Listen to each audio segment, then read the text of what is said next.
Foaming at the funnel.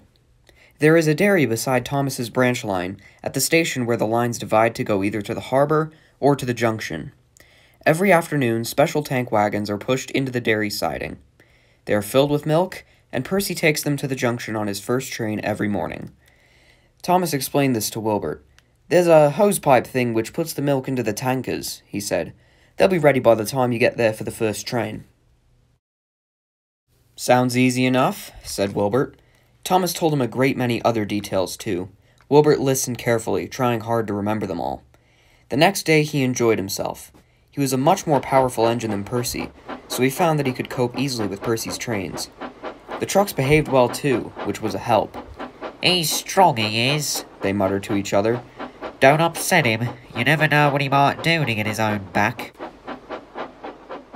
One day, Wilbert took loaded stone trucks to the harbor. On his way back with empty ones, he stopped at the station by the dairy and pushed the empty trucks into a siding. He left them and set out towards the junction, pulling just a few vans. "Right," he thought happily. "I leave these vans at the junction and bring the empty tankers back. Then, when those are put in the dairy siding, I take the stone trucks onto the top station." They met James at the junction.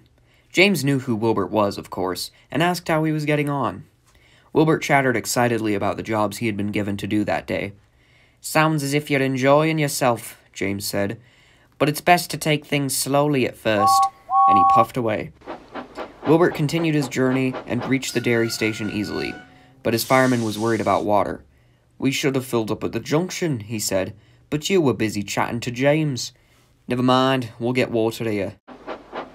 The tankers were at the end of the train, so all Wilbert had to do was to push them into the dairy siding. Then he drew forward and stopped beside the hose pipe. "Just in time," said the fireman, and he put the hose into Wilbert's tank. As he turned the tap, the driver spoke to him. The fireman went to reply, but when he returned, he found that Wilbert had stopped at the wrong hose pipe. His tank was full, but not with water, with milk. "You'll be foaming at the funnel if any of this gets in the boiler," gasped the driver. Quickly they put out Wilbert's fire, and the fireman telephoned for help. Thomas came as soon as he could, and pulled Wilbert back to the top station. Wilbert's tank was emptied, and was given a thorough clean.